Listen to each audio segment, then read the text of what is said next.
கடனை வாங்க போகும்போது கம்மியான வட்டியில நமக்கு எங்க கடன் கிடைக்கும் அப்படிங்கறத மட்டுமே நல்ல விவரமா தெளிவா விசாரிச்சு வாங்குற நாம விசாரிக்க வேண்டிய முக்கியமான விஷயங்களை விசாரிச்சு தெரிஞ்சுக்கிடாம ஏமாந்தே போயிடும். இப்போ இந்த வீடியோல நீங்க கடன் வாங்குறதுக்காக போகும்போது முக்கியமா எந்தெந்த விஷயத்தெல்லாம் நீங்க தெரிஞ்சுக்கிட்டா உங்க பாக்கெட்ல இருக்கிற காசை நீங்க மிச்சப்படுத்தலாம் அப்படிங்கறத இந்த வீடியோல விரிவா தெளிவாவே பார்த்துடலாம். முதல்ல நீங்க கடனை வாங்க போகும்போது வட்டி எவ்வளவு அப்படிங்கறத கேளுங்க. அதுக்கப்புறம் அந்த வட்டி பிக்ஸ்டு வட்டியா அல்லது ஃப்ளோட்டிங் வட்டியா அப்படிங்கறதையும் மறக்காம கண்டிப்பா கேளுங்க. இப்போ உதாரணத்துக்கு நீங்க 5 வருஷத்துக்கு 14% வட்டியில பிக்ஸ்டு இன்ட்ரெஸ்ட் முறையில கடனை வாங்கிருந்தீங்கன்னா அந்த கடனை நீங்க திருப்பி செலுத்தி முடிக்கிற வரைக்குமே அதே 14% வட்டியை நீங்க கண்டிப்பா கொடுத்தே ஆகணும். அதே இது நீங்க கடனை வாங்கும்போது ஃப்ளோட்டிங் இன்ட்ரெஸ்ட் முறையில நீங்க கடனை வாங்கிருந்தீங்கன்னு வச்சுக்கோங்க, நம்ம ரிசர்வ் வங்கி வட்டி விகிதத்தை குறைக்கும் போது உங்களுக்கும் வட்டி குறையும். அதனால நீங்க கடனை வாங்கும்போது இந்த விவரத்தை தெரிஞ்சுக்கிட்டு வாங்குனீங்கன்னா உங்க பாக்கெட்ல இருக்கிற காசை கண்டிப்பா மிச்சப்படுத்தலாம். அடுத்து ரெண்டாவதா ப்ராசசிங் பீஸ் எவ்வளவுன்னு கேளுங்க. ஏன்னா நிறைய இடங்கள்ல ப்ராசசிங் பீஸ் அப்படிங்கிற பேர்ல நம்ம பாக்கெட்டே காலி பண்ணிடுவாங்க. அடுத்து மூணாவதா சில இடங்கள்ல ஃபோர்க்ளோசர் சார்ஜஸ் அப்படின்னு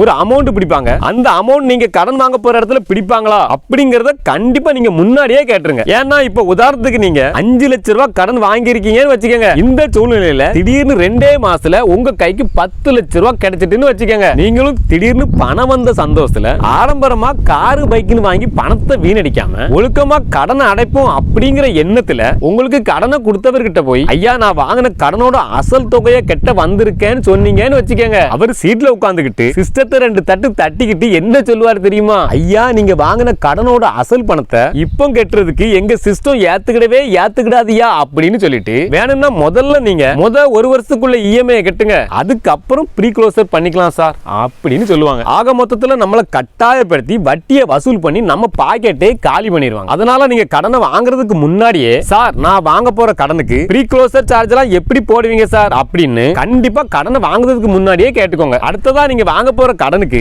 இன்சூரன்ஸ் இருக்குதா அப்படிங்கறத கடனை வாங்குறதுக்கு முன்னாடியே கேட்டு தெரிஞ்சுக்கோங்க. ஒருவேளை இன்சூரன்ஸ் இருந்துச்சுன்னா அந்த இன்சூரன்ஸ் எதுக்கெல்லாம் கவர் ஆகும் அப்படிங்கறதையும் முன்னாடியே கேட்டு தெரிஞ்சுக்கோங்க. அதுக்கப்புறம் நீங்க கடன் வாங்க போகும்போது பெரும்பாலும் உங்களுக்கு கடன் கொடுக்கறவங்க நீங்க கடனை திருப்பி கட்டக்கூடிய வருஷத்தை பெரும்பாலும் அதிகப்படுத்துவாங்க. ஏன்னா அப்பதான் உங்ககிட்ட இருந்து அதிகமான வட்டியை வசூல் பண்ண முடியும். அதனால நீங்க என்ன பண்ணணும்னா கடனை திருப்பி செலுத்தக்கூடிய வருஷத்தை எவ்வளவு குறைக்க முடியுமோ அவ்வளவு குறைக்கணும். ஆனா குறைக்கும் போது ஒரு விஷயத்துல கவனமாவும் இருக்கணும். அது என்னன்னா நீங்க மாசம் மாசம் கட்டுற இஎம்ஐ அமௌண்ட் உங்க மாத வருமானத்தோட 30% அமௌண்ட்டை கண்டிப்பா தாண்டிடக்கூடாது. அதனால உங்க மாத வருமானத்தை கணக்கு பண்ணி வருஷத்தை எவ்வளவு கம்மியா குறைக்க முடியுமோ அவ்வளவு கம்மியா குறைச்சிக்கங்க. அதனால கடனை வாங்குறதுக்கு முன்னாடி யாரு கம்மியான வட்டியில கடன் தரா அப்படிங்கறத மட்டுமே பார்த்து கடனை வாங்காம இப்போ நாங்க மேல சொன்ன சில விஷயங்களையும் பார்த்து தீர விசாரிச்சதுக்கு அப்புறமா கடனை வாங்குங்க. அதே மாதிரி டேர்ம்ஸ் அண்ட் கண்டிஷன் எல்லாம் ஒழுங்கா படிக்காம கடனை வாங்கிட்டு நிதி நிறுவனங்கள் கிட்ட அடி வாங்கினவங்க யாராவது இருந்தீங்கன்னா கண்டிப்பா உங்க அனுபவத்தை கமெண்ட்ல சொல்லுங்க. இது புதுசா கடன் வாங்க போறவங்க